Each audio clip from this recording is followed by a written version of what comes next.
অনেক দিন ধরেই ঘরে একটা স্প্যাগেটির প্যাকেট পড়েছিল, করব করব করে করা হচ্ছিল না, ভাবলাম আজকে করে নিই। তো গরম জলে লবণ দিয়ে স্প্যাগেটিটা ভালো করে সেদ্ধ করে নিলাম।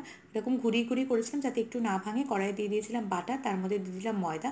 সেটাকে ভালো করে কিছুক্ষণ মিশিয়ে নিতে হবে। তার মধ্যে দিয়ে দিতে হবে পরিমাণ মতো দুধ। যেহেতু আমার স্প্যাগেটির পরিমাণটা বেশি ছিল তাই আমি একটু দুধটা বেশিয়ে দিয়েছিলাম। এর মধ্যে দিয়ে দিয়েছিলাম বেশ খানিকটা চিজের স্লাইস, যার যেমন পছন্দ সে সেরকম চিজের স্লাইস কিন্তু দিয়ে দেবেন। আমি কিন্তু চিকেন কিছুটা ফ্রাই করে রেখেছিলাম, সেই ফ্রাই করা চিকেনটা দিয়ে দিয়েছিলাম। আর আমার ঘরে কিছু চিলি ফ্লেক্স আর অরিগানোর প্যাকেট ছিল, সেগুলোও অ্যাড করে দিয়ে দিয়েছিলাম। এর মধ্যে এবার এই সেদ্ধ করে রাখা স্প্যাগেটিটা আমি ভালো করে দিয়ে দিলাম। দিয়ে সেটাকে ভালো করে কিন্তু মিশিয়ে নিতে হবে দুধের মধ্যে। বেশ খানিকক্ষণ ফুটিয়ে নিতে হবে, পারে পুরো ব্যাপারটা সুন্দর হয়ে যাবে। ওপর থেকে আমি একটু চিজের স্লাইস আর একটু টুকরো করে দিয়েছি, আর একটু বাটারও দিয়ে দিয়েছি, আর একটু অরিগানো আর চিলি ফ্লেক্স দিয়ে দিয়েছিলাম। ব্যাস রেডি হয়ে গেল আমাদের হোয়াইট সস চিকেন পাস্তা। এটা দারুণ লাগে খেতে, যেটা স্প্যাগেটিও বলে, পাস্তাও বলে, হোয়াট এভার আপনারা